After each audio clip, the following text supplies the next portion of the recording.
बाबर आजम को सीखने की जरूरत नहीं। कौमी टीम के बैटिंग कोच मोहम्मद यूसुफ का कहना है कि कुछ प्लेयर्स ऐसे होते हैं जिनको कोचिंग करने की जरूरत नहीं होती। ARN न्यूज के प्रोग्राम बाउंसर में गुफ्तगू करते हुए साबिक कप्तान मोहम्मद यूसुफ ने कहा कि बाबर आजम और इमाम मलिक ऐसे खिलाड़ी हैं जिन्हें कुछ सिखाने या सीखने की जरूरत नहीं। अगर उन्हें कुछ बताया जाएगा तो वो अपने नेचुरल गेम से हट जाएंगे।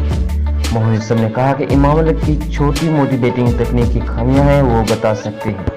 उन्होंने कहा कि जो लड़के बहुत अच्छा खेल रहे होते हैं, कोशिश होती है कि उनको ना छिड़ा जाए। बाकी मिडिल ऑर्डर के लिए कैंप लगाया जाएगा और खामियों पर काबू पाया जाएगा। मोहम्मद यूसुफ ने बताया कि मिडिल ऑर्डर में अगर आप अच्छे स्पिनर को स्वीप मारते हैं तो वो दूसरी बाल आपको पीछे फेंकेगा या फिर थोड़ा सा स्लो खेलेगा। इसमें यह होता है कि एक एज लगता है। इस सूरत हाल में कई और उठाकर खेल सकता है और फिर कट शॉट भी मार सकते हैं। उन्होंने कहा कि स्वीप शॉट खेलना पाकिस्तानियों के इजाद होने से भारत और ऑस्ट्रेलिया भी खेल रहा है। अगर आपको स्वीप नहीं आती तो वो फील्डर ऊपर रख लेंगे और आप आउट हो जाओगे। मोहम्मद यूसुफ ने कहा कि हम इस पर काम कर रहे हैं और मिडिल ऑर्डर में लड़के मेहनत कर रहे हैं। आप देखेंगे खुशदल शाह में दीगर विकेट भी अच्छे। प्रोग्राम में मुश्ताक ने मजीद बताया कि कोहली की बैटिंग टेक्निक दुरुस्त करवाने में मेरा किरदार था।